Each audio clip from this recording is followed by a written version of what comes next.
Wala sa talent yan. Nasa sipag yan. Sa ating buhay, marami tayong kilala na mga tao na magaling naman. Grabe ang talent. Grabe ang mga abilities nila. Minsan, nagugulat ang mga tao sa paligid niya na may kakayanan pala silang ganon. Kaya pala niya ng ganon. Pero bakit ganon? Bakit ganon ang kalagayan niya sa buhay?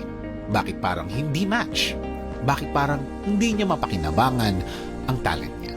Kasi nga, wala sa talent yan. Nasa sipag at attitude yan. May mga taong kahit ilang beses mo nang binigyan ng chance, nabigyan ng chance ng buhay, bakit parang hindi umaangat? Parang hindi nagle-level up. Parang hindi niya napapakinabangan ang kaya niyang gawin. Di nga ba, sabi nila, hard work beats talent when talent doesn't work hard. Kailangan talaga ng tamang plano at approach sa buhay na ito.